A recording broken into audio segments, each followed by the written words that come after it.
It's okay now. Okay. How are we doing with our inner work?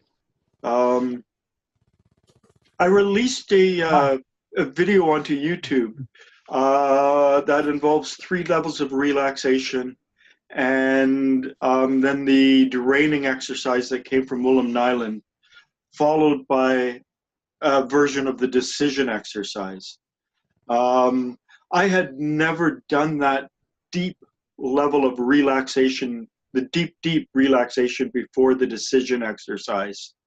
And I found that by doing that, my ability to do the decision exercise skyrocketed. I don't know if it's just at my level of development, or I got into that really special state where I locked it into my mind. I mean, the whole exercise from beginning to end is approximately 30 minutes. But I think the first 22 minutes are getting deeper and deeper and deeper and deeper into that level of relaxation, and then narrated through the decision exercise. And my decision exercise was for Philo, my dog. Every time I take him out, I've got to put a snout harness on him. Not that it for biting, because you can still bite with the snout harness, but it stops him from pulling, because he used to pull a lot. And so I tried harnesses and all sorts of things, and he just muscles and pulling. But if he pulls and his head gets pulled backwards by pulling, he stops. So my thing was, every time I put it on him, and it's been super easy. I have to do the exercise again, get into that relaxed state, and give myself something harder to do. Have either of you had a chance to try that, or any experience with the decision exercise, or any experience with any of the exercises that we are?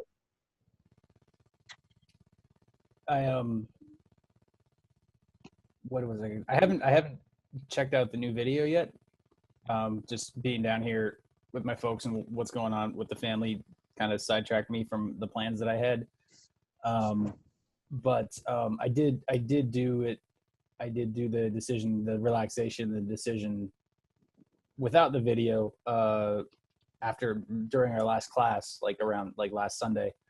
And I decided I was going to light, because I smoke occasionally, and I was going to light my cigarettes with my left hand instead of my right, because I always, it's been a habit. I smoked. I smoked a little bit in college and after college, and I quit for quite some time, and I've started again a few years ago, 5 or 6 years ago. But it was also really easy. So it's every time I would go, I was even keeping the lighter in my right pocket where I normally keep it with my right hand. I was trying to kind of, trick myself into falling for it, and it would already pop into my head when I was reaching for it, like, oh, you gotta switch it over. And so I think I will check out your video later today and do something similar. Try and come up with something a little more complicated. Yeah. Well, I think that somehow by doing the 22 minutes of relaxation, at the end of that, to me, I'm very cognizant and aware of the fact that I'm actually in what we would call the hypnotic state as a hypnotherapist, getting into that state. So it's like, I'm in this state, okay, I'm in this nice, deep, trance-like state. And so that's where I'm open to my subconscious, and my subconscious is far more receptive. And these mechanical, automatic, habitual acts that we do are subconscious acts. The thing about mindfulness is we actually harmonize the conscious and subconscious mind. I mean, a moment ago, even though I've got an earbud in my ear, a moment ago, I was fully aware of the traffic outside. I'm on sort of a semi-main road, not a main road, but a fairly busy road. A moment ago, my subconscious mind was aware of the socks on my feet, the shirt I'm wearing, the air on my face. Now that I'm mindful of it, I'm bringing both my conscious and my subconscious into harmonization.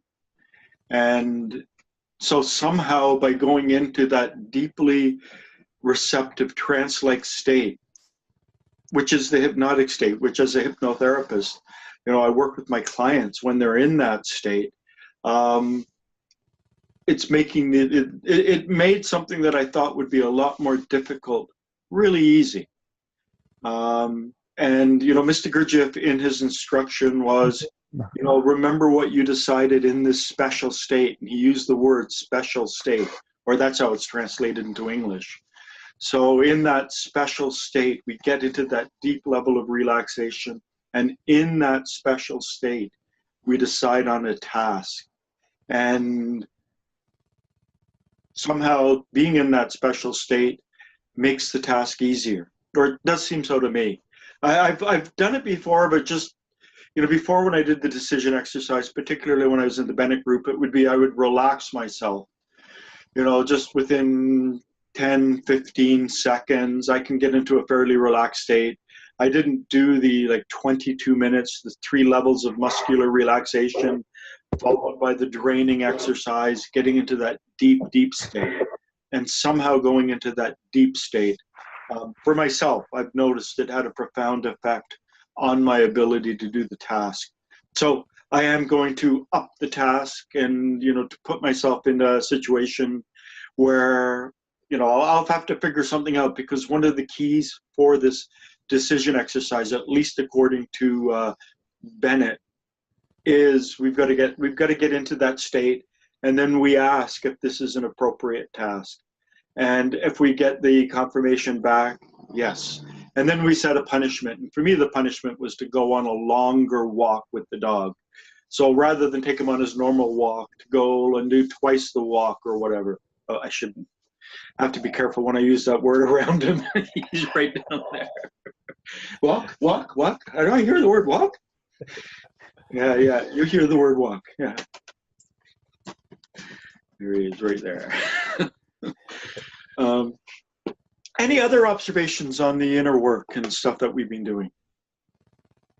Yes, I had to accomplish the decision exercise as I did with the 61 exercise. The 61. Yeah,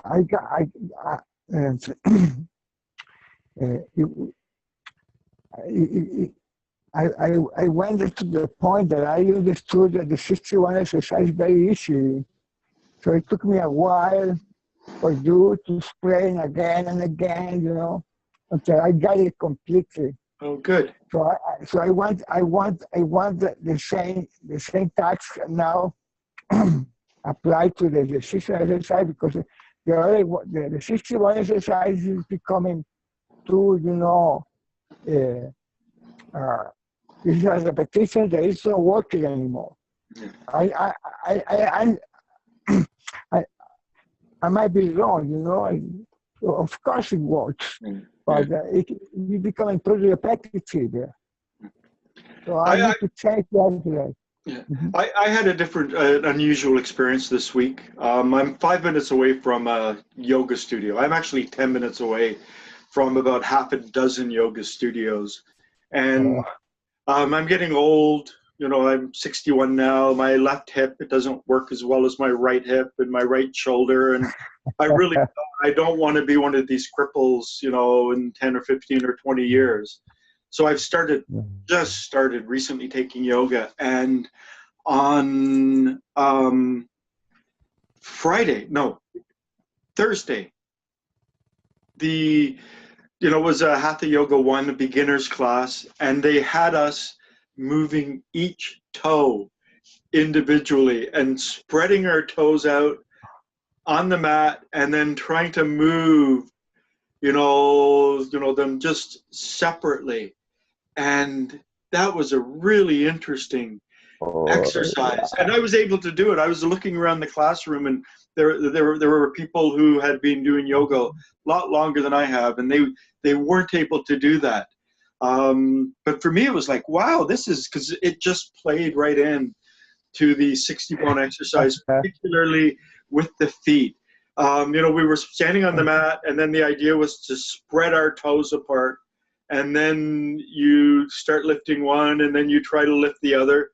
Now, I know that the fourth toe is actually connected to the third, in terms of ligaments, but trying to move it separately, the middle, the second, the big toe, and doing it for all of the feet was a very interesting exercise.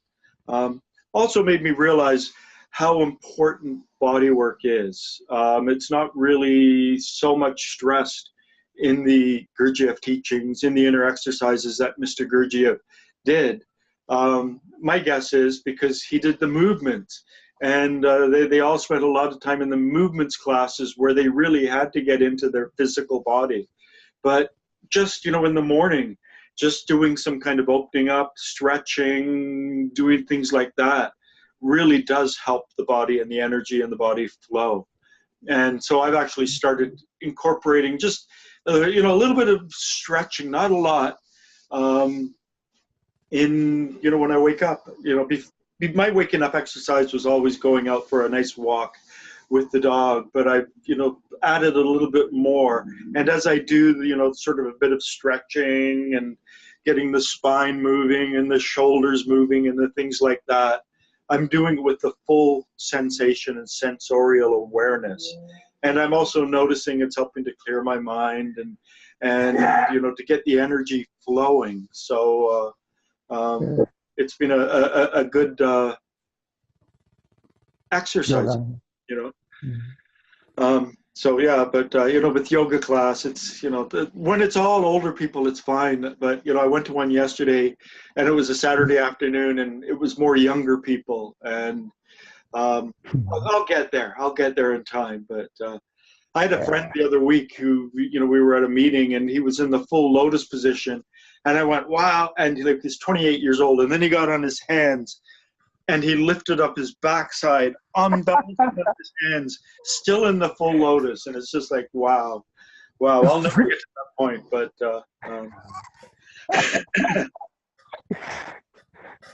do you do any kind of body movements, Ian? Any kind of stuff like that? I mean, not. It's funny. It's funny you ask. I've been trained in qigong.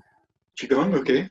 Very mindful, and I mean, I'll get into that maybe in a second. But I've been trained in that, in sort of the Shaolin lineage of that, and I haven't done it in forever. And I just this morning, in the mornings, I've been going for a walk. The doctor recommended, get up right around sunrise, or at least when the sun's pretty, just starting to come up. Go out, get some sunshine, get your body moving. I didn't go out for a walk today because my parents had this little dog.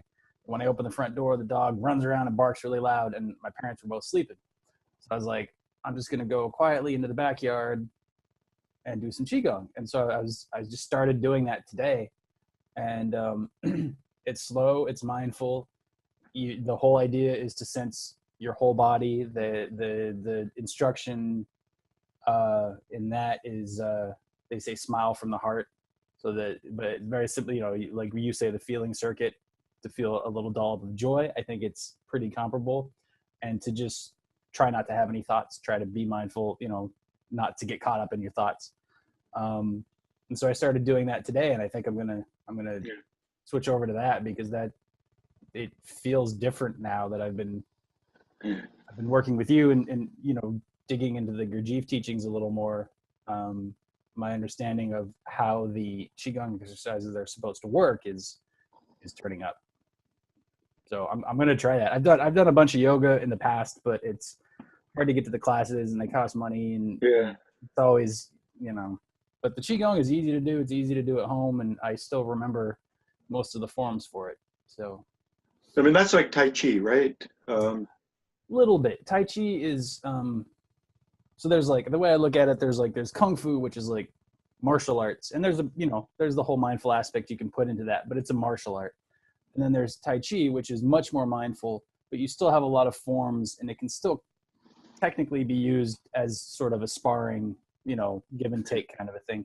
And Qigong is just the mindfulness. The Tai Chi mindfulness in the movement.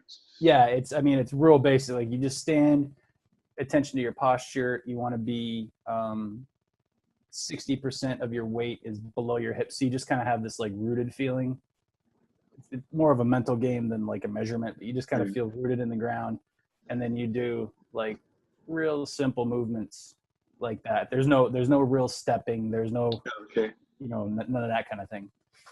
But it's, the attention is much more focused on the whole body sensation, the breath, the emotions, smiling from the heart, focusing on breathing in the chi and breathing out the bad, the waste product, kind of all at once. So.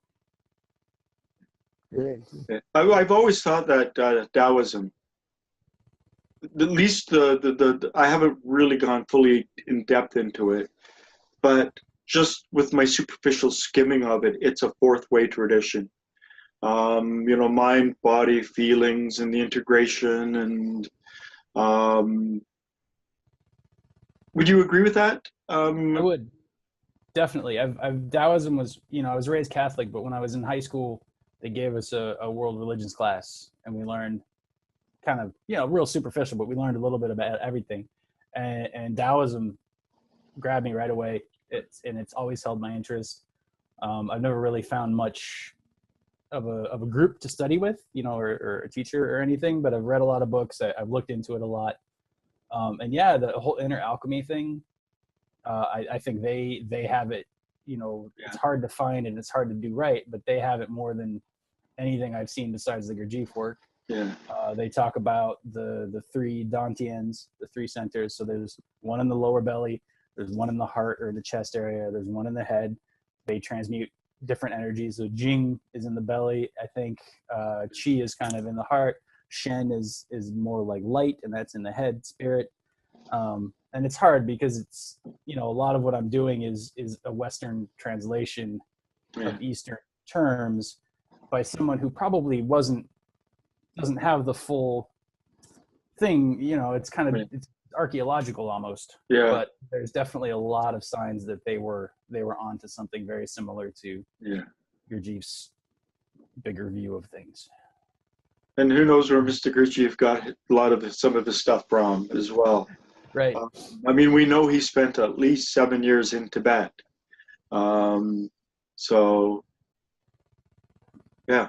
Yeah, and I know that the Tibetans definitely have some forms of qigong. I think they call it salong. Yeah. But I don't know much about the Tibetan alchemy traditions. I'm more of a Buddhist when it comes to Tibetan history. I did think about doing that, but I live so close to a yoga studio. It's like, oh, there's a class in 10 minutes, and I can just go down. And then also, I do have a problem with my hip and my shoulder. And I figured the movement and doing what in the yoga class will help. But I've also, been reading about problems in the States where, fundamental Christians are saying that yoga is bringing Hindu religion into America. And I have to say, just for my very limited experience, it's true. Because the philosophy that what they seep into the class, and some of the instructors more so than other instructors, which I don't mind. I spent 3 years studying Hinduism at university back in the early 80s, so I have a very comprehensive understanding of Hinduism and the Hindu system and tradition. And I have I know how to translate terms and stuff to make sense to me. So it's not really problematic to me. But I could certainly see if you were a fundamentalist Christian and you believed that your religion was the true religion and all others were really subtly satanic worshiping and run by the devil, how you would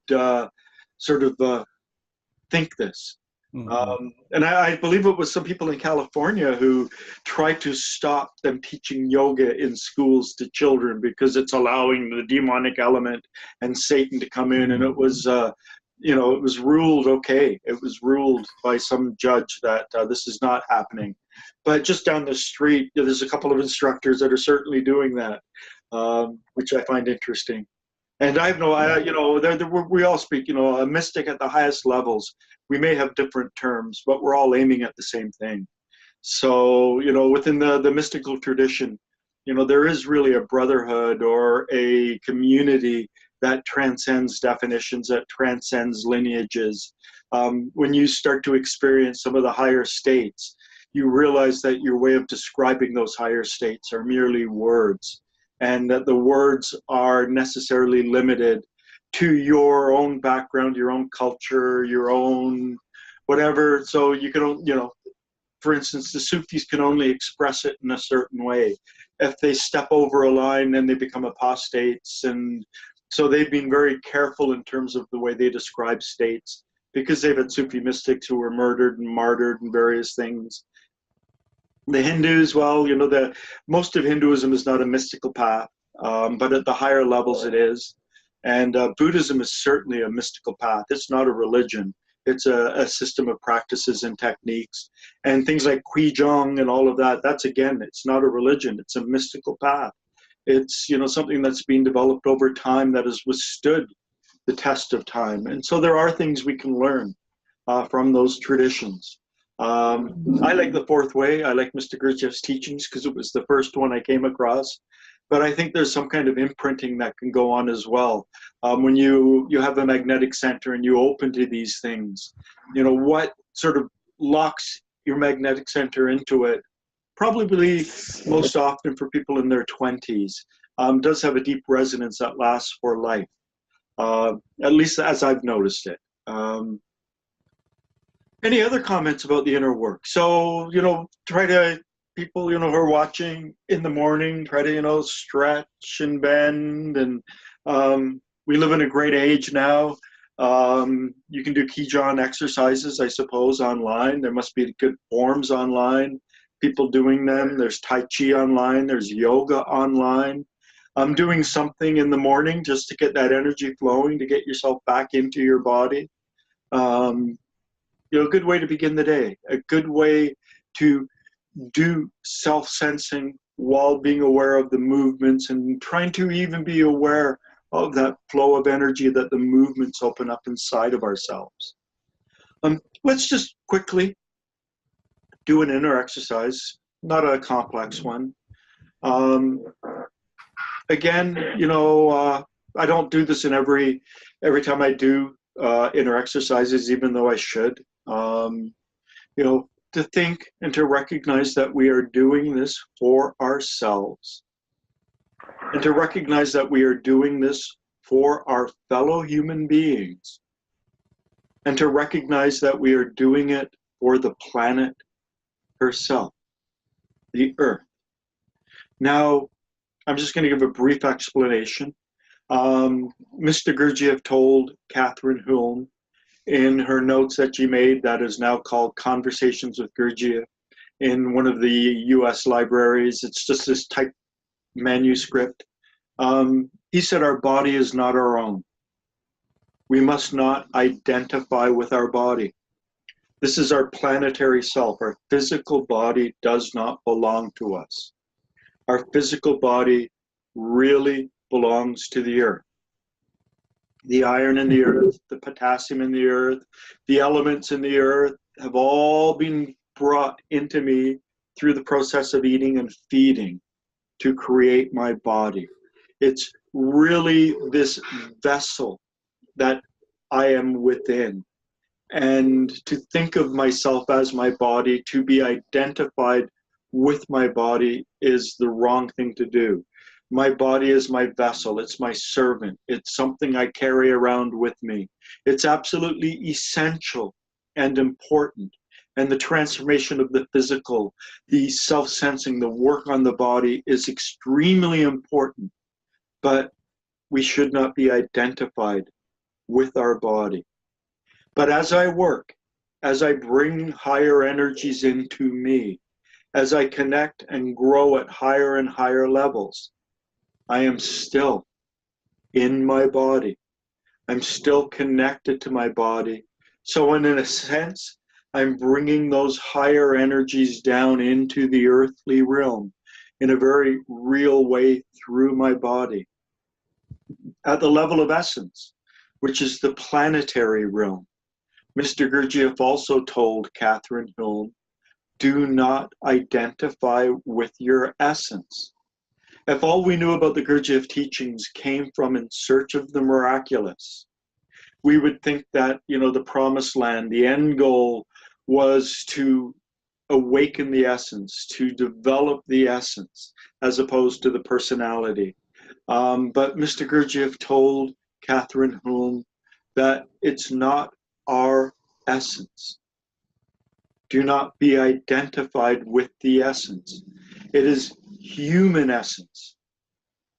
So it's like there's this ocean of human essence, and perhaps a couple of drops have been pulled out. And for us right now, we are those drops of human essence.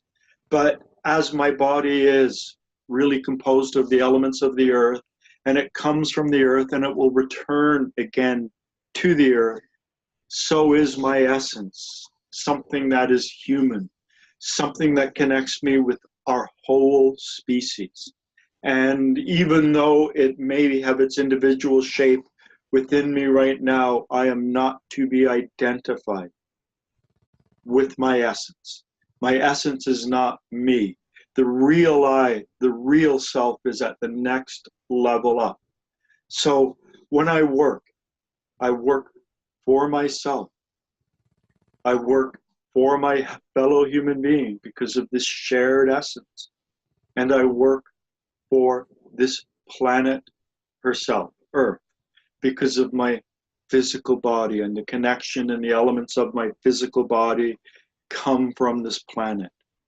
So these are not just three, abstract lines of work. They are found within us. So I am doing this work for myself.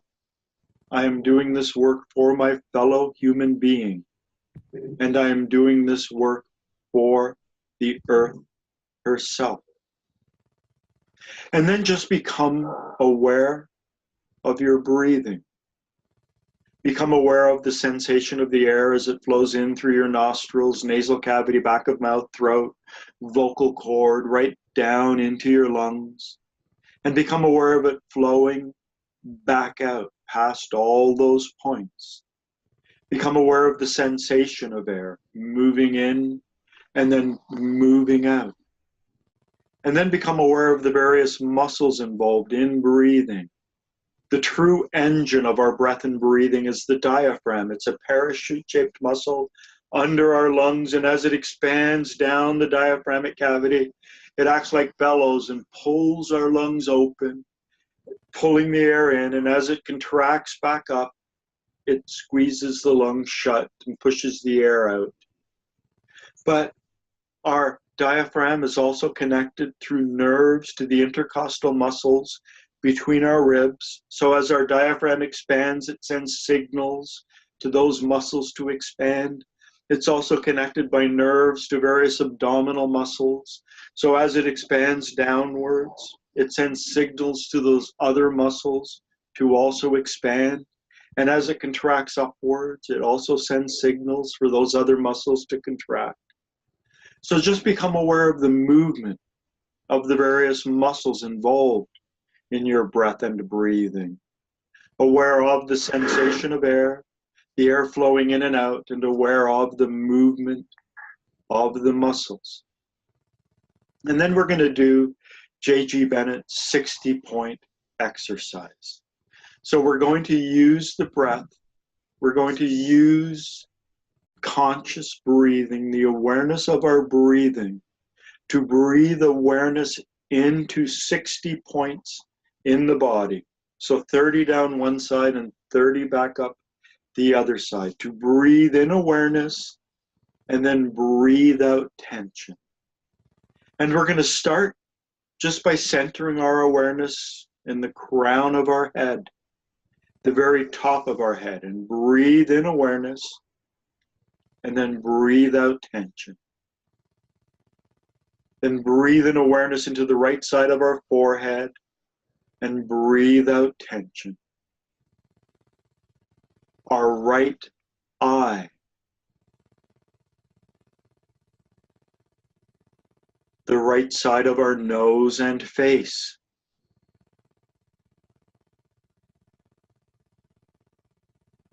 Our right ear and the finer muscles in the right side of our head.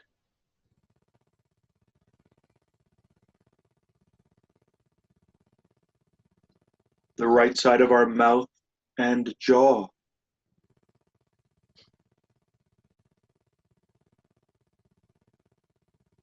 the right side of our throat and neck,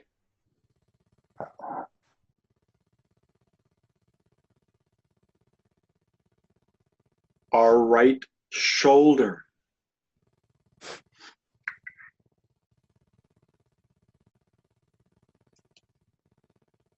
our right upper arm,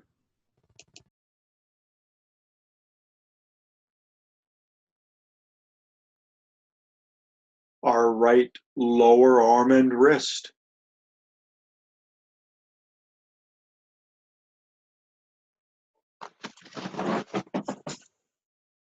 the palm of our right hand,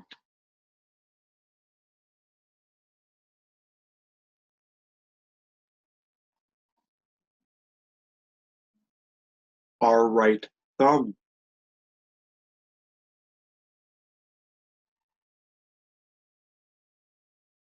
our right index finger,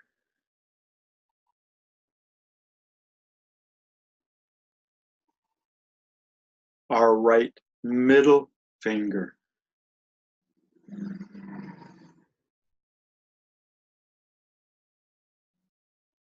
our right fourth or ring finger,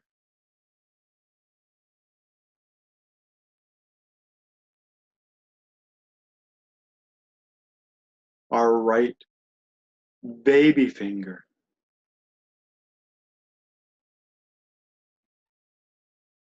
the top of our right hand,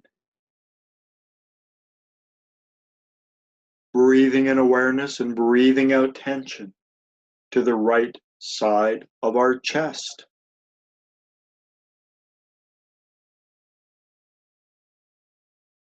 the right side of our solar plexus and abdomen,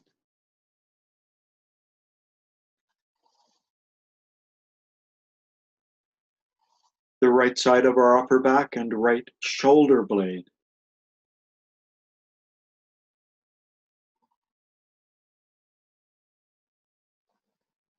the right side of our lower back,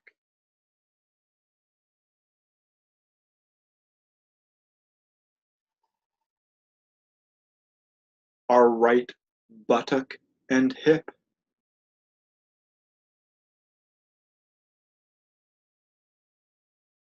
our right upper leg,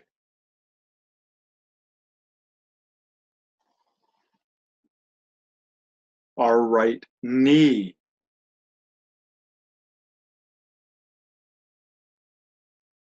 our right lower leg and ankle,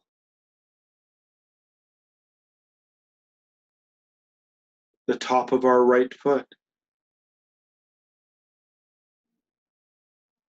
our right big toe, second toe, our right middle toe, fourth toe, baby toe,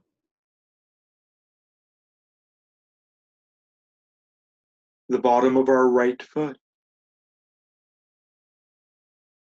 And now reversing this process, breathing in awareness and breathing out tension to the bottom of our left foot,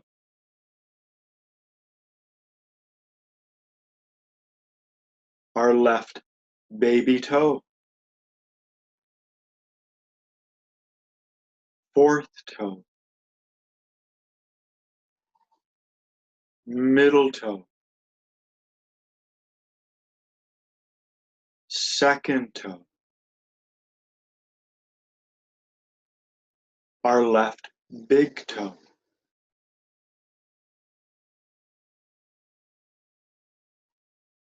the top of our left foot,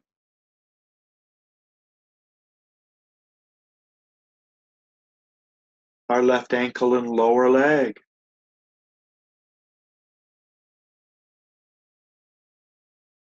our left knee and upper leg,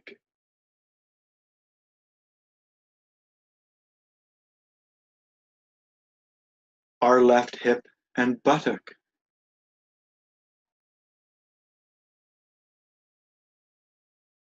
the left side of our lower back,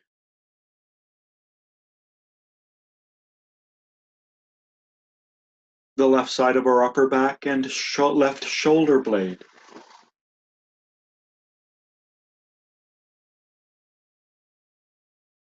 Our left palm.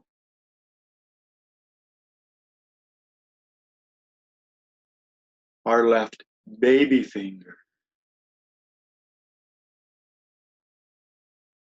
Fourth or ring finger. Middle finger. Index finger. Our left thumb. The top of our left hand.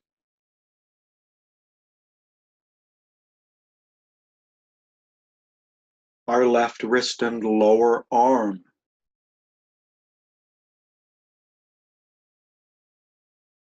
Our left elbow and upper arm.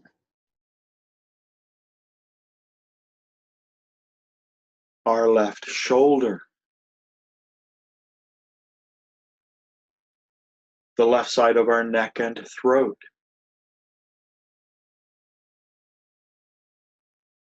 The left side of our jaw and mouth.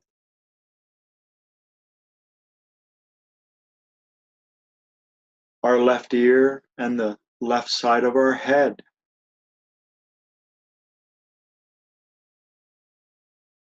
The left side of our face and nose.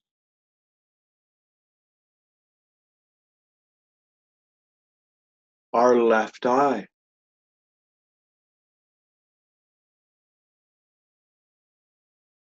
The left side of our forehead. And then resting our attention, the crown of our head. And then just briefly bring your attention down the right side of your body and then back up the left.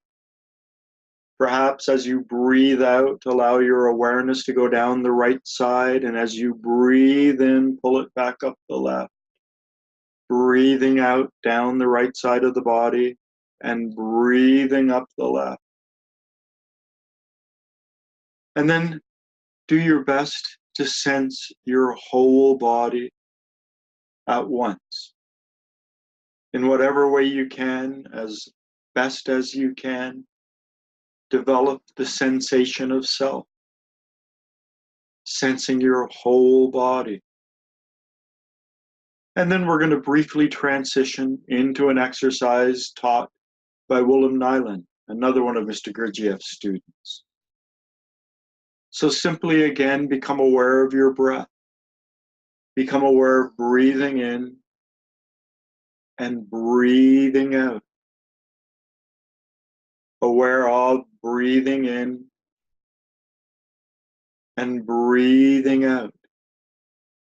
And then I would like you to briefly become aware, to create a little space between the in-breath and the out-breath, and between the out-breath and the in-breath. So you breathe in, and then a little bit of awareness before you breathe out. And then a little bit of awareness before you breathe in.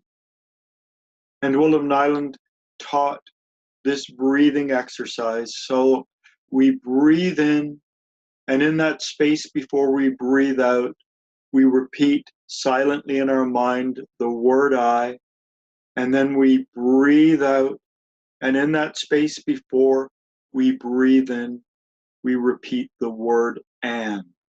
So breathing in the retention of the breath, we say I, and then breathing out, before we breathe back in again, say am. And let's just do this for about a minute, silently.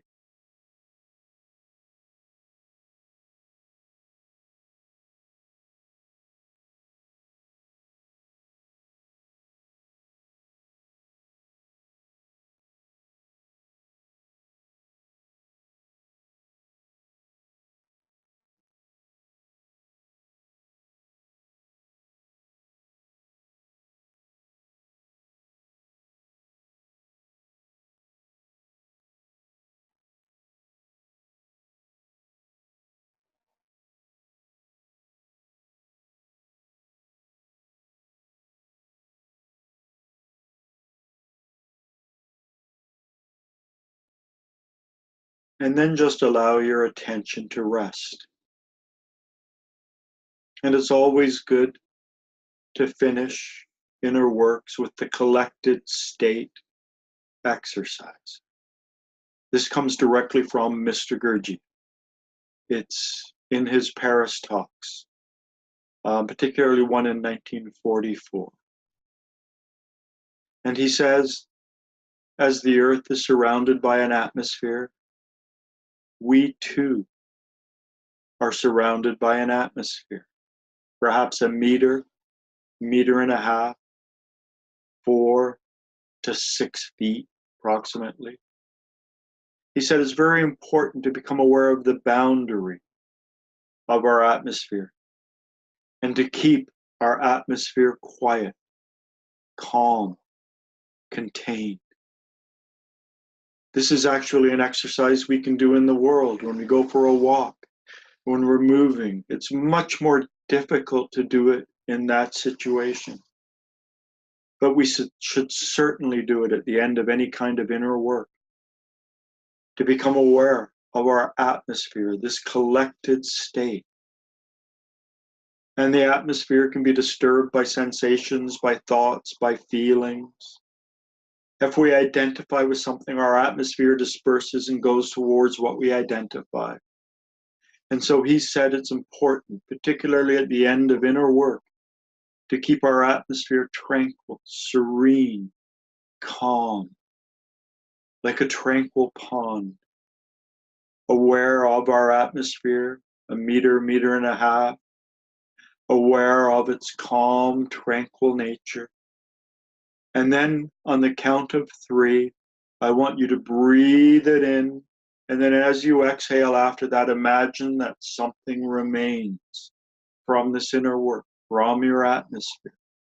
So aware of your atmosphere, tranquil, still, calm. 1, 2, 3. And then as you breathe out, imagine, sense, feel, become aware of some quality, something else remaining. And then it's always good to end inner work with an affirmation. So silently in your mind, please repeat after me.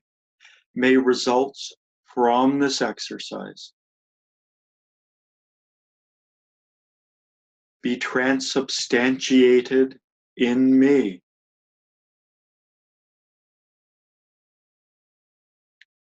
For my being. And then, of course, here we are, we're talking, we're in this online group. But when we do these exercises at home, Mr. Gurdjieff said it's good to just stay where you are, stay calm, stay quiet for at least 10 to 15 minutes.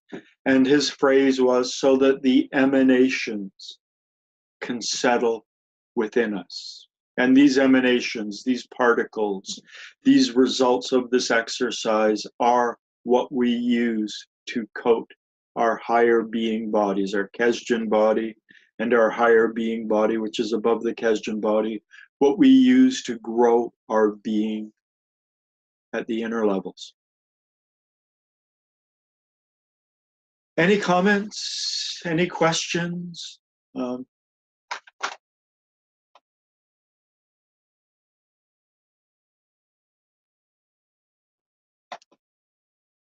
No? Okay.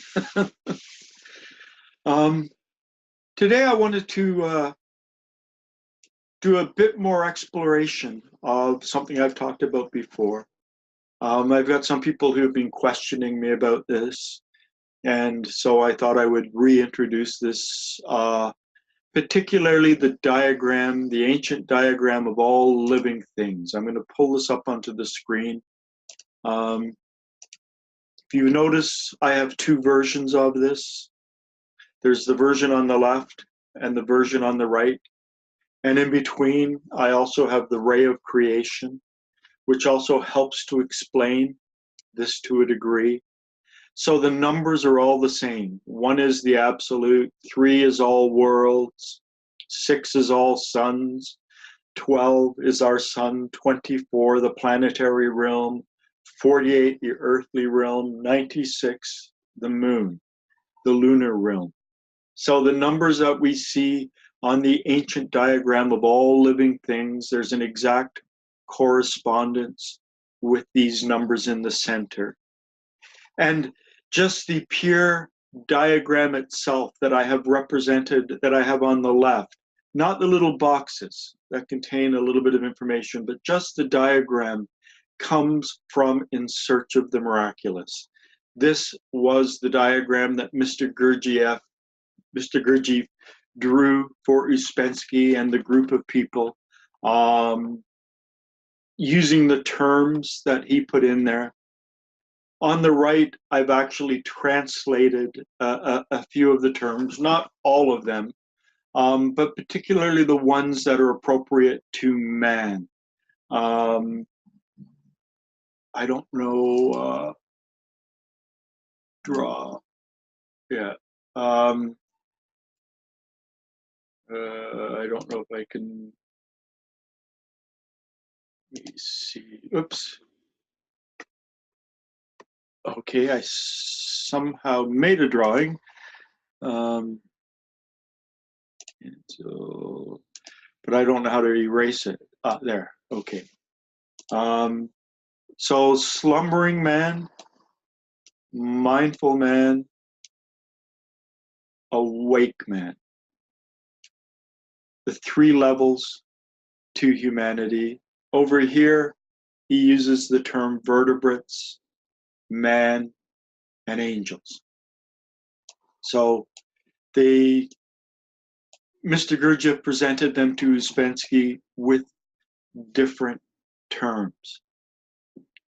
What this means for us, because it's these three levels that really have bearing on us. What this means is that when we are centered in World 48, when we're in that state of waking sleep, when we are like 96% of humanity and are slumbering human beings, we are almost indistinguishable from other vertebrates.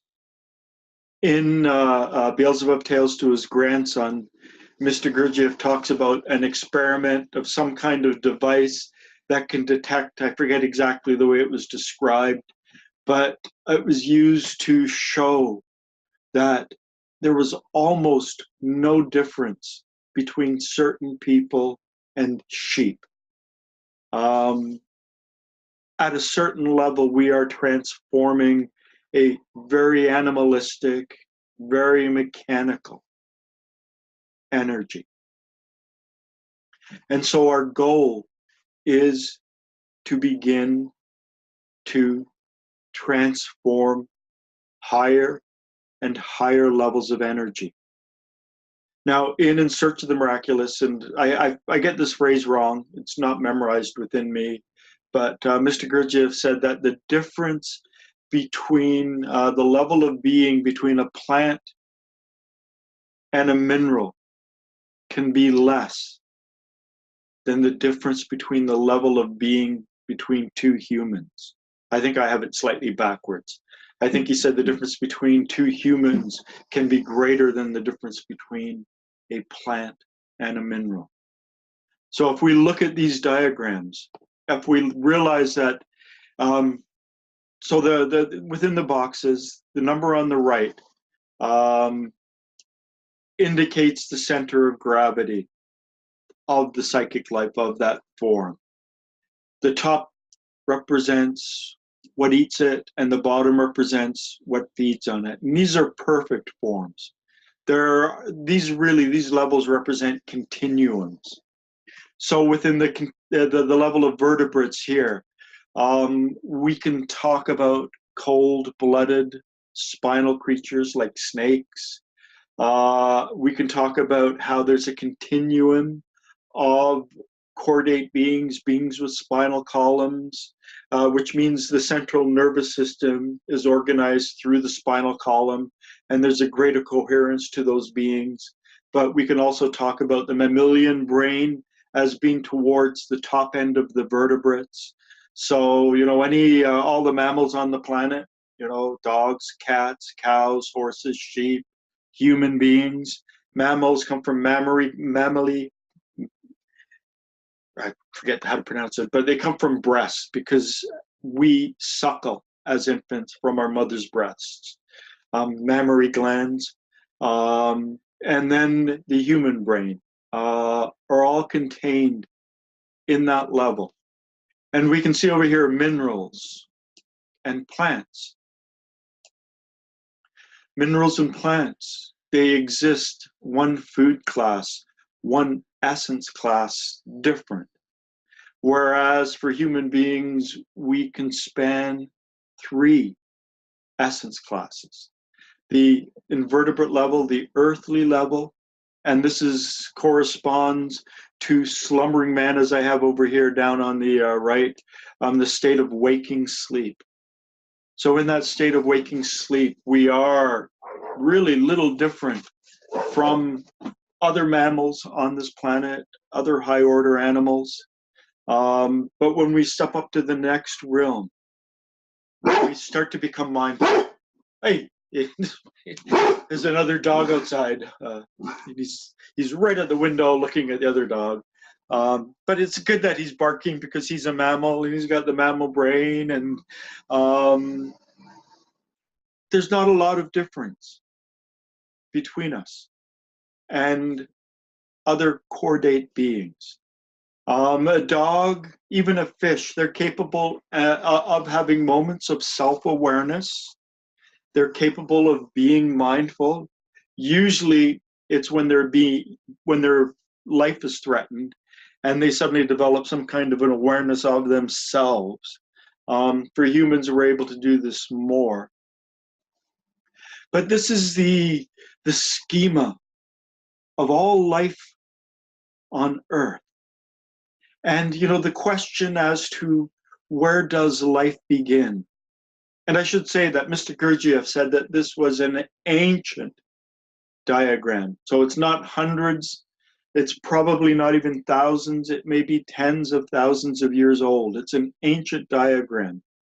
And rather than looking at the similarity and characteristics, you know, as we classify life today, you know, by phyla and species and whatever, in the ancient understanding, they looked at life forms and they understood that the purpose of life was the transformation of energies.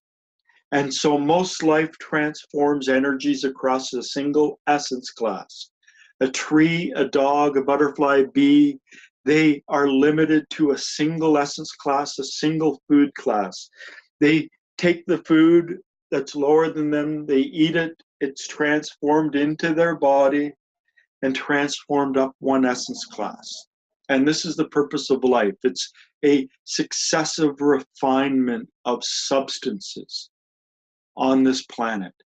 So organic life is transformational stations.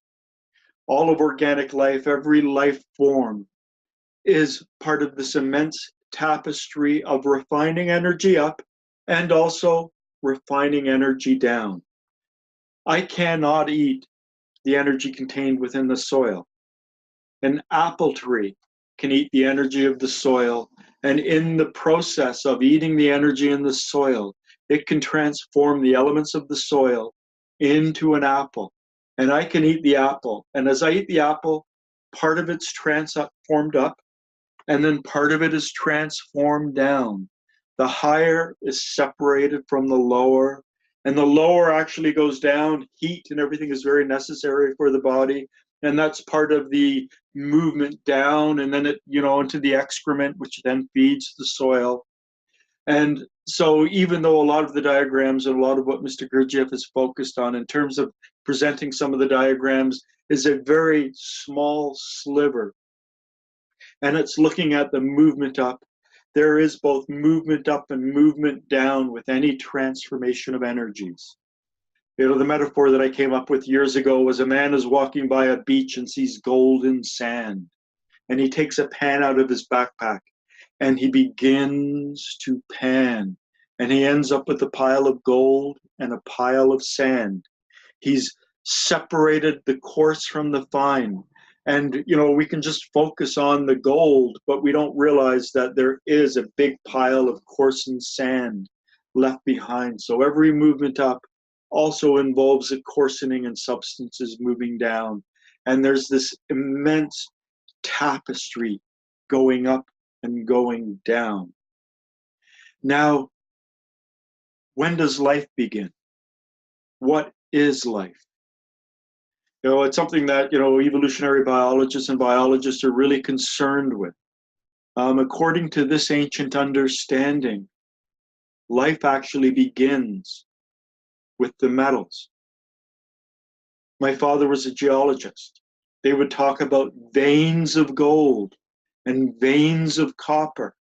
You know, within the crust of the earth, you know, there would be these massive veins of gold that could be mined for gold mines. You know, some parts of them would be pure gold. Other parts, there would be gold within rocks, but there are, you know, all of these different things, you know, perhaps like veins, like the veins in my skin, you know, is copper, is gold, are these veins on the earth? I don't know. But according to this diagram, life begins with the metals. Then the next level are the minerals. You know, crystals. Crystals must be some kind of intermediate form. Crystals are growing, and growing by definition involves life. You can grow crystals. When we start to understand it is when it reaches up to the level of plants, the vegetative level.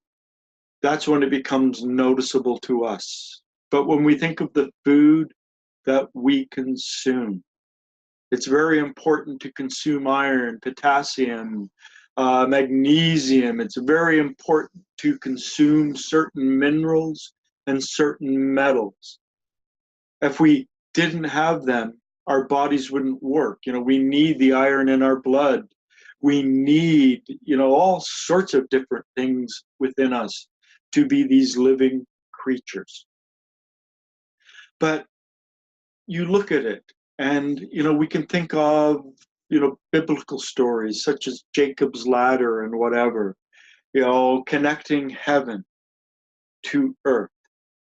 And if we understand what these diagrams mean, let's just say we're at the level of World 48. We're slumbering man. We have a spinal column. So we exist at the vertebral level.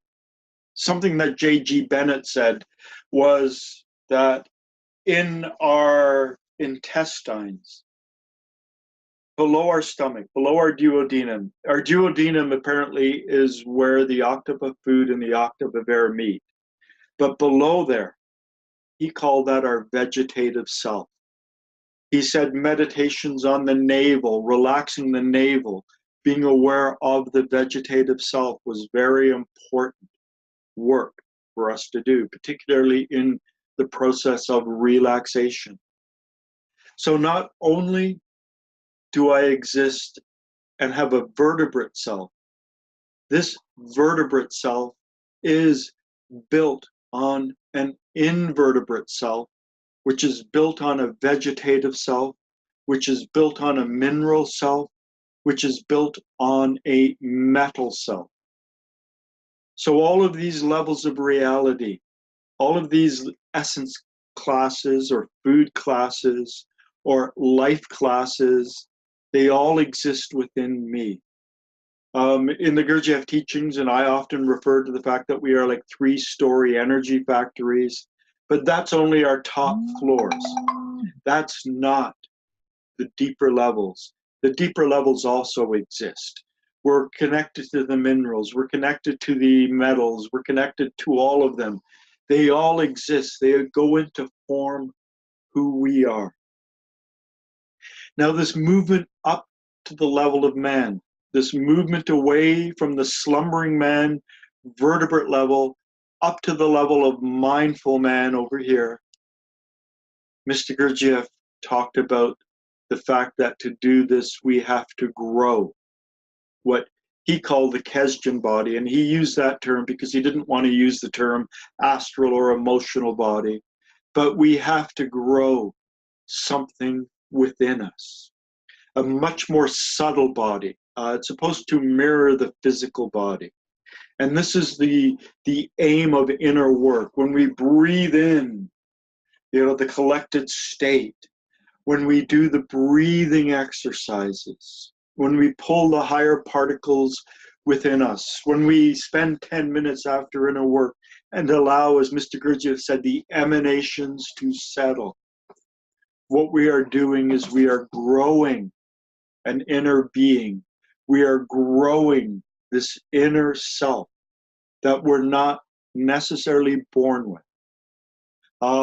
There is a, I'm sure I can find it really quickly.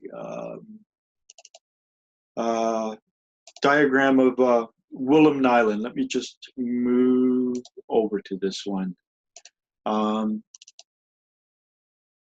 The bottom deeper purple triangle is man as he is born, and the top one is man as he can become. So we are born with the full physical body. We are born fully in world 48, that vertebral, chordate, spinal column self. But our Kesdjan body, our emotional body, our astral body, when we are born, it's very much like a 28-week-old fetus. It's not quite viable outside of the womb of the physical body. And so the first step is to grow that level. And then the next is to grow the intellectual or soul body. So below this line, the main line in the screen is man as we are born. Above it is what we grow. And so let me go back to this diagram. So the whole aim of the work is to fix all of the breakages, all of the leaks that occur when we exist at the level of slumbering man, little different than the animals. We lack unity, the ability to do. We are a multiplicity of eyes. We leak energy through negative emotions, through identification, through internal considering, through daydreaming, through formatory thinking, through unnecessary movements, all sorts of ways. And so it's learning how to conserve the energy at that level so it's not leaking away, it's not being wasted, so that we can then begin to grow ourselves first at the level of mindful man, to grow what Mr. Gurdjieff called our Kesdjan body, an inner body. It's much more subtle than the atoms and the elements of iron and magnesium and everything that make these other cells of us. But it is contained within our physical body. And then we move up and grow what in the Nyland diagram that I showed was called the intellectual body, what Mr. Gurdjieff refers to as the higher being body. This is all done through inner work. Now, Esoteric Christianity, in that they say that man is supposed to be the link between heaven and earth. And this becomes apparent, not with slumbering man. Slumbering man is little more than a chordate being, than a vertebrate, maybe just slightly higher than sheep and goats and horses and dogs. But mindful man is still not quite able to connect those energies.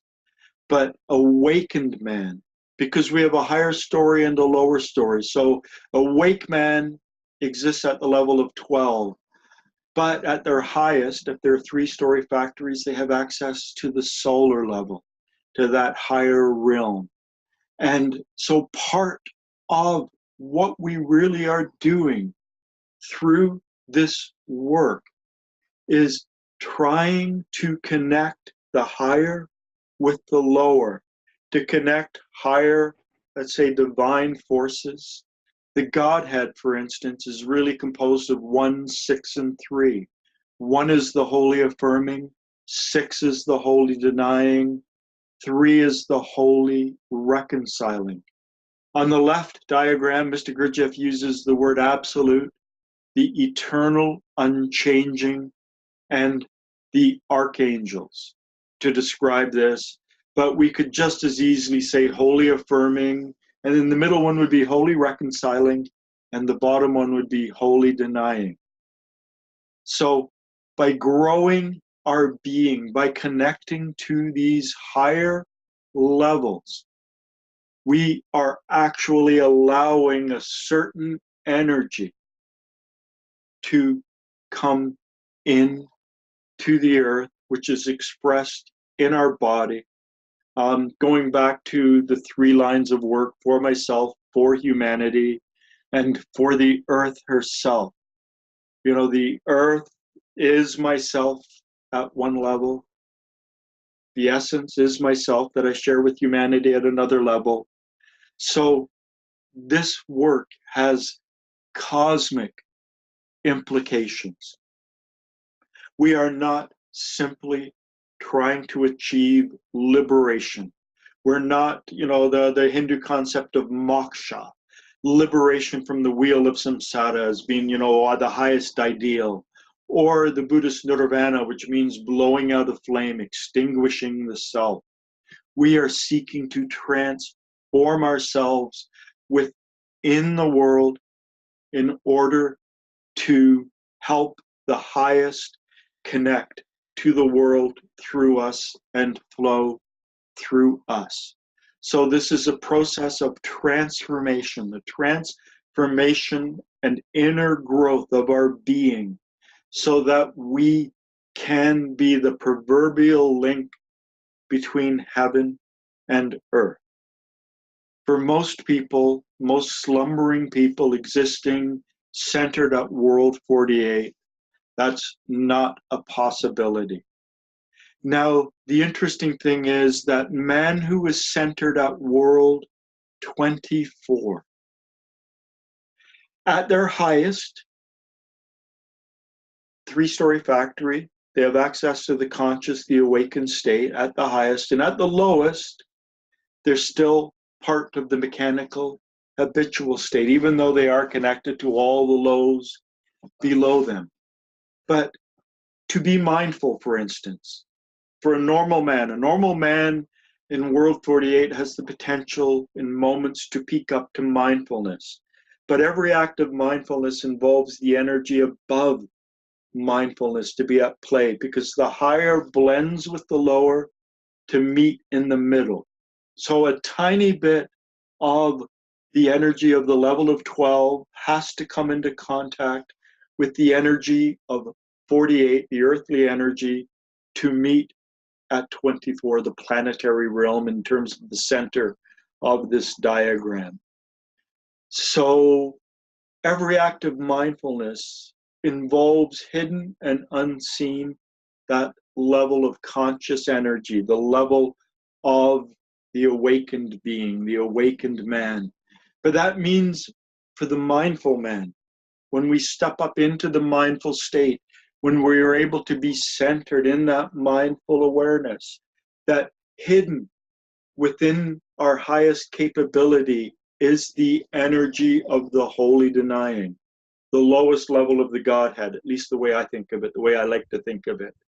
So mindful man, when we are centered in that state, not even the awakened man, mindful man, when we are in that state, we are actually connected and bringing a tiny bit of that really refined energy into the earth, into ourselves.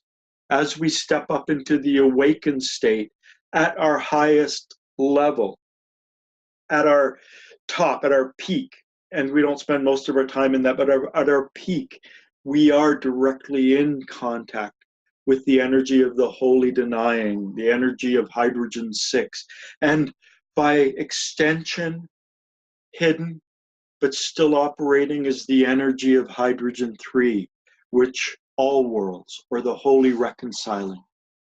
And so this is where this tradition connects with, say, for instance, esoteric Christianity. Someone once asked Mr. Gurdjieff what this system was, and he said it is, if you will, esoteric Christianity. In other words, ultimately, the goal is to connect with the highest energies of creation, and through our body and the fact that we are multi-story beings, and we have a mineral, metal, vegetative, invertebrate, vertebrate selves within us, that we can be these links, these conduits between the highest and the lowest. And somehow through this process, I believe that there will be an ability to transform and really help the earth. My contention is that humanity is not fulfilling its potential. People are not striving to be mindful and then striving to be awake. People like being in their slumbering states, and it doesn't have to be a mass awakening, a mass opening to the higher levels. Mr. Gurdjieff almost implied it was like a pyramid, but we've lost a lot of the top connection that helped to keep our species in balance with our purpose, with what we're supposed to do here on the earth. Mr. Gurdjieff, numerous places made references to mankind was different, that we were here to serve a different purpose than a lot of other life forms. And, you know, he metaphorically talked about angelic realms and higher beings really involved in our evolution and development. And, you know, shortcuts were taken, problems happened. This is something Terence McKenna outlines very clearly in his work, the late Terence McKenna, where he talked about the fact that the human brain went from 650 cubic centimeters to 1,440 cubic centimeters in 3 million years, which is the most revolutionary evolutionary advancement. Nothing on this planet has evolved that rapidly. It perhaps should have taken 300 million years for the brain to evolve to that level if we used the rest of, you know, evolutionary time scale. But something happened. Humanity, you know, our growth was accelerated. And here it also lies the problem. There are 3 levels of people. There are 3 levels to humanity. And in a sense, we have these brains that are capable of understanding the nature of existence, the Big Bang, the speed of light, trapped in killer ape bodies with killer ape egos. And so in one level, our brains are too good. You've got these scientists who are able to create these weapons of mass destruction without having the being and without having done the inner work that would justify them reaching up to that level. So something's gone wrong, and this is something that Mr. Gurdjieff, you know, talked about. Something has gone wrong in the development of our species, and I believe the way to right this is to grow ourselves at the higher level. And this is what I see as the purpose of these teachings and the purpose of all mystical teachings. Now we're almost out of time. It's almost 12, and I've got a client coming very soon.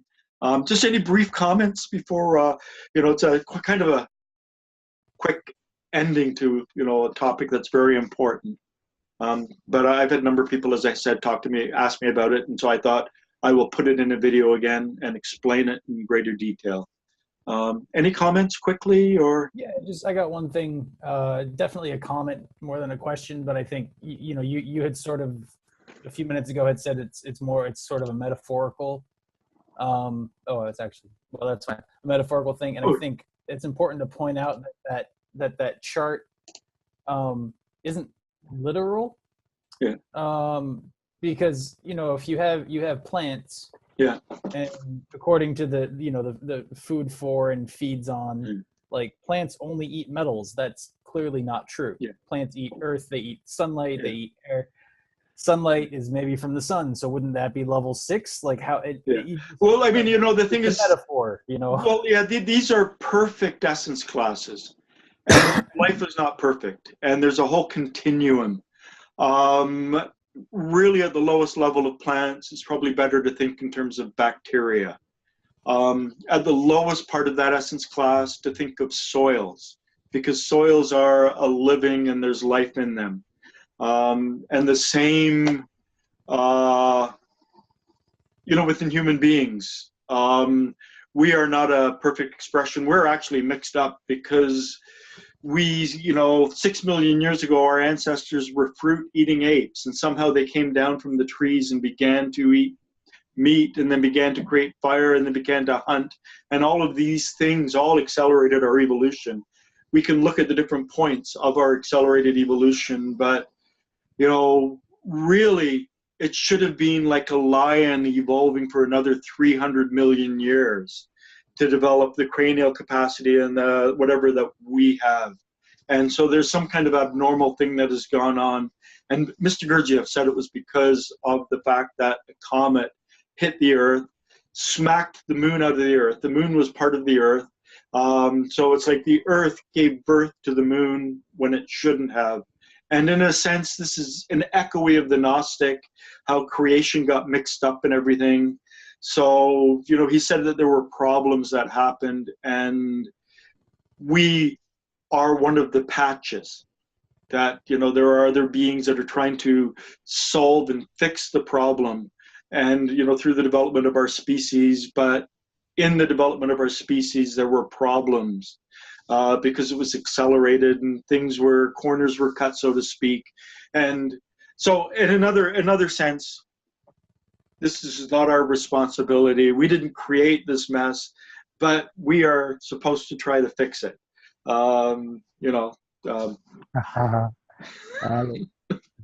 Great task. At any rate, I've got a client coming very soon, so I'm going to have to say goodbye. Thank you.